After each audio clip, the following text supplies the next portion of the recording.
नमस्कार, राष्ट्रभोज से मैं पवन केसवानी। छत्तीसगढ़ में कांग्रेस की राजनीति के अंदर वो कुछ होने जा रहा है जो भूपेश बघेल को बिल्कुल पसंद नहीं है।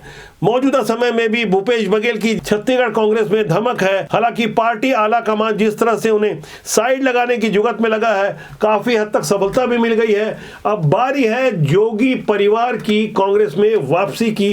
इस बारे में हमने बीते 17 दिसंबर को जो खबर दिखाई थी, आखिरकार वो खबर सही साबित हुई। 18 दिसंबर को बाकायदा पत्र जारी करते हुए जोगी कांग्रेस के दोनों ही सर्वे सर्वा यानी अमित जोगी और डॉक्टर रेणु जोगी की ओर से कांग्रेस के प्रदेश अध्यक्ष दीपक बैच को बाकायदा पत्र लिखा गया है, जिसमें गुहार लगाई गई है कि उनकी पार्टी जनता कांग्रेस छत्तीसगढ़ जोगी का कांग्रेस में विलय कर लिया जाए। जबकि वो भूपेश बघेल ही थे जिन्होंने जोगी परिवार पर लगाम लगाई थी। अजीत जोगी और अमित जोगी को पार्टी से निकाल बाहर किया था। कुल मिलाकर भूपेश बघेल की जोगी परिवार से बिल्कुल भी पटरी नहीं बैठती थी। अब वही जोगी परिवार कांग्रेस में प्रवेश लेने जा रहा है। हालांकि इसे लेकर टी.एस. सिंहदेव बाबा खुश नहीं है। उनका एक तीखा बयान आया है। उन्होंने समझाने की कोशिश की है जो लोग बाहर हैं उन्हें सर पर न बिठाया जाए।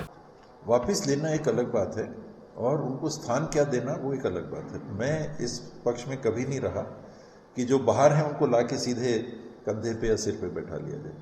25 मई 2013 को जब छत्तीसगढ़ में झीरम कांड हुआ था, कांग्रेस की फ्रंट लाइन के सारे नेता उसमें मारे गए थे। तब उम्मीद की जा रही थी कि अजीत जोगी और उनके बेटे के विरुद्ध कोई कार्रवाई होगी, क्योंकि जिस तरह की आशंका प्रकट की जा रही थी, जिन हालातों में अजीत जोगी उस परिवर्तन रैली को छोड़कर अचानक चले गए, उनके जाने के बाद ही झीरम कांड का भयानक हमला हुआ, जिसमें करीब 31 लोगों की अकाल मृत्यु हुई, जिसमें तब के कांग्रेस के प्रदेश अध्यक्ष नंद कुमार पटेल, विद्याचरण शुक्ला, महेंद्र कर्मा, उदय मुदलियार जैसे वो तमाम नेता जो छत्तीसगढ़ में कांग्रेस का पर्याय बने हुए थे, उनकी मृत्यु हो गई। यहाँ गौर करने वाली बात है कि झीरम कांड के कुछ समय पहले ही अमित जोगी बस्तर गए थे। बाकायदा धूर नक्सली क्षेत्रों में उन्होंने पदयात्रा की थी। दावा किया जा रहा था कि उन्होंने कुछ नक्सली विचारधारा के लोगों से बातचीत की और वो वहां से सुरक्षित आ गए, वैसे ही जैसे अजीत जोगी झीरम कांड के पहले सुरक्षित आ गए थे। झीरम कांड में जोगी परिवार के प्रति शक की एक बड़ी वजह थे कवासी लखमा, जिनकी राजनीति अजीत जोगी के सानिध्य होने के कारण जानी जाती थी। वही कवासी लखमा झीरम कांड के वक्त उस समय के पार्टी के प्रदेश अध्यक्ष नंद कुमार पटेल और उनके पुत्र दिनेश पटेल के साथ नक्सलियों से बातचीत करते हुए एकांत में गए थे। जिस जगह गोलीबारी हो रही थी उससे काफी दूर वहां कोई पतली नाली बनी हुई थी। वहां वो प्रदेश अध्यक्ष नंद कुमार पटेल और उनके पुत्र के साथ थे।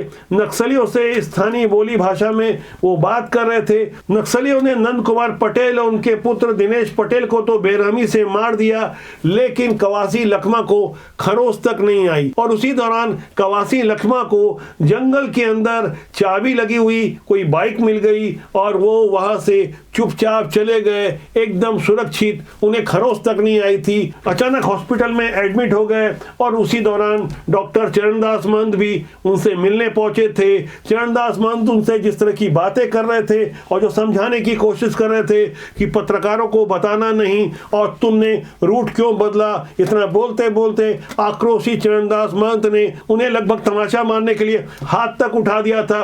यह वीडियो काफी वायरल हुआ था। इस वीडियो को भी आपको गौर से देखना चाहिए।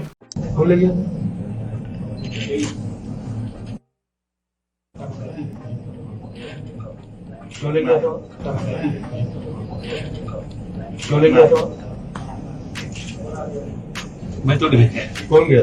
हैं? कौन ले गया?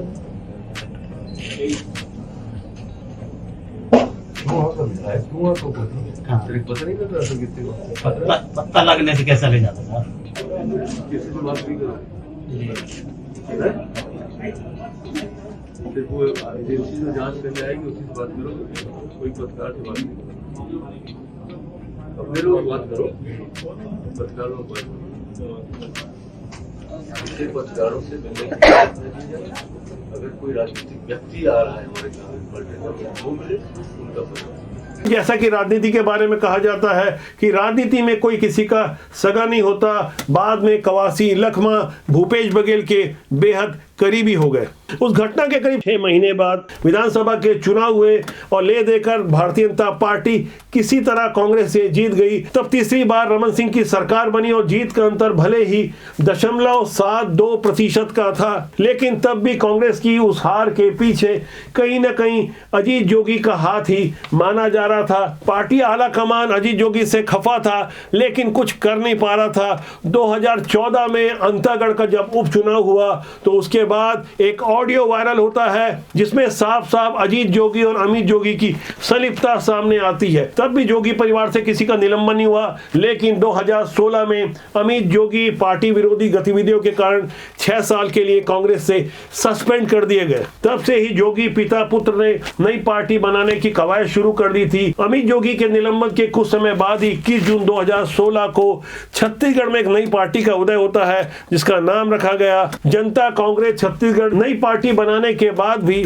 अजीत जोगी की पत्नी डॉक्टर रेणु जोगी कांग्रेस में ही बनी रही, क्योंकि वो कांग्रेस से विधायक चुनकर आई थी। ऐसे में यदि वो पार्टी छोड़ती तो उनकी विधायकी भी जाती। 2018 तक इंतजार किया गया। 2018 के विधानसभा चुनाव में जोगी कांग्रेस और बसपा का समझौता हुआ। जोगी कांग्रेस ने अपनी परंपरागत सीट मरवाई और कोटा के अलावा 3 और विधायक जीते, जबकि बसपा के कोटे से भी 2 विधायकों ने विजय हासिल की। तब उस प्रभावशाली जीत के बाद 15 साल की डॉक्टर रमन सिंह की सरकार की रुखसती होती है।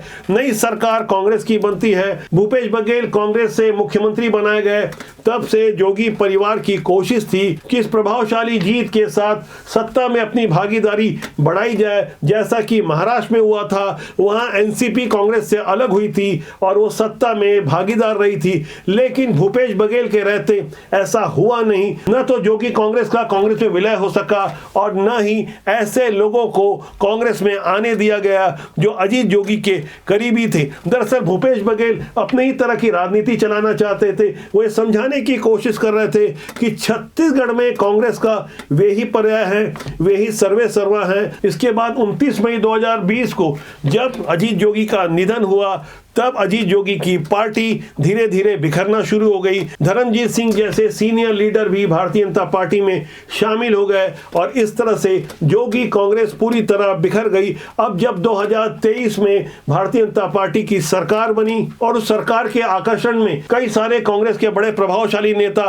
भाजपा में प्रवेश कर गए, तो ऐसे माहौल में जो रिक्त स्थान बना है वहां जोगी कांग्रेस को वातावरण इसलिए भी अनुकूल लग रहा है क्योंकि कांग्रेस का शीर्ष नेतृत्व भूपेश बघेल को हाशिए में डालने का मन बना चुका है। यानी मौसम अनुकूल पाता देख जोगी परिवार ने 18 दिसंबर को एक चिट्ठी जारी कर दी जिसमें फरियाद की गई, याचना की गई कि उनकी पार्टी और उन्हें कांग्रेस में शामिल कर लिया जाए। अब आपकी स्क्रीन में एक जो तस्वीर नजर आ रही होगी, ये तस्वीर काफी कुछ बयां करती है। ये तस्वीर पिछले दिनों रायपुर दक्षिण में हुए उपचुनाव की है। तब रेणु जोगी और अमित जोगी ने बाकायदा गुलदस्ता लेकर नेता प्रतिपक्ष डॉक्टर चरणदास मान से मुलाकात की थी। ये मुस्कान बता रही है कि माहौल किस तरह से पहले से तैयार किया जा रहा था। हालांकि भूपेश बघेल तब भी सहमत नहीं थे और आज भी सहमत नहीं है। बावजूद इसके पार्टी आला कमान के निर्णय के आगे सब कुछ वैसा ही हो रहा है जैसा कि प्री प्लान है। न केवल जोगी परिवार बल्कि भारतीय जनता पार्टी में शामिल हो चुके ऐसे बड़े कांग्रेसी जिन्हें अब लग रहा है कि भूपेश बघेल का जमाना चले गया तो वो वापस से कांग्रेस में आने की जुगत लगा रहे हैं। भारतीय जनता पार्टी के रणनीतिकारों को भी ये बातें अच्छी तरह पता है, लेकिन वो उन्हें रोकने की कोई कोशिश नहीं कर रहे हैं क्योंकि मौजूदा हालात में विष्णुदेव साय सरकार से भाजपा नेताओं को भी काफी उम्मीदें हैं जिन्हें महत्व नहीं मिला, सत्ता में भागीदारी नहीं दी गई और न ही किसी मलाईदार पोस्ट में आने का मौका दिया गया। ऐसे लोगों की लिस्ट काफी लंबी है, वो कतार में खड़े हैं। उनके बाद कहीं ना कहीं कांग्रेस से भाजपा में आए लोगों को मौका मिलेगा। इसीलिए ऐसे प्रतिकूल मौसम में कांग्रेस से भाजपा में आए पुराने नेता भी तैयारी कर रहे हैं, सचिन पायलट के संपर्क में हैं। इसके लिए बाकायदा सचिन पायलट की ओर से एक कमेटी बना दी गई है। लेकिन यह गौर करने वाली बात यह है कि जो लोग वापस कांग्रेस में जाना चाहते हैं वो भूपेश बघेल के पुराने अत्याचार और उपेक्षा की चर्चा भी कर रहे हैं। यानी भूपेश बघेल की कांग्रेस में जैसी डिक्टेटरशिप चलती थी वो वो बातें न रहे तो कांग्रेस को फिर से खड़ा करने में वो अपना योगदान देंगे। ऐसे हालातों को हम गहराई से समझ रहे हैं जहां नीति, मूल्य और सिद्धांत कोई मायने नहीं रखती। राजनीति के बारे में एक बात और कही जाती है कि नेताओं की बात और गधे की लात का कोई भरोसा नहीं होता। भले ही हल्के फुल्के अंदाज में, मजाक में लोग इस बात को कहते हो, लेकिन ऐसा ही नजारा अक्सर देखने को मिलता है। छत्तीसगढ़ के पुराने उप मुख्यमंत्री टीएस सिंहदेव जो कल तक कह रहे थे कि 9 नवंबर 2019 को सुप्रीम कोर्ट की 5 जजों की बेंच ने अयोध्या में भगवान श्री राम के मंदिर निर्माण से संबंधित जो फैसला दिया है वो फैसला गलत है, भावनाओं के आधार पर दिया है। साफ साफ दिए गए उस बयान के दौरान उन्होंने यह स्पष्ट किया था कि फैसला जमीन का नहीं हुआ है। यानी कुल मिलाकर टीएस सिंहदेव वही भाषा बोल रहे थे जो आला कमान कहता है। उनकी पार्टी के शीर्ष में बैठे हुए गांधी परिवार के लोगों को ऐसी बातें खूब पसंद आती है। अब जब भारतीय जनता पार्टी ने छत्तीसगढ़ में टीएस सिंहदेव के उस बयान का विरोध किया तो बाबा साहब सफाई देने लगे, समझाने लगे कि मेरे बयान को तोड़ फोड़ कर प्रस्तुत किया गया है। आपको पता है मैंने हिंदू समाज के विरोध में क्या बोला है? किसी भी समाज के विरोध में मैंने कुछ किया है तो मैं हाथ जोड़ के माफी मांगूंगा। एक वीडियो वायरल हो रहा है, बताइए, पूरा वीडियो सुनिए, उसमें क्या है। वो एक अंश बता रहे हैं वीडियो का जिसमें कि ऐसा दिखा रहे हो, उसमें आप वीडियो में बताइए कि हिंदू धर्म के खिलाफ क्या है।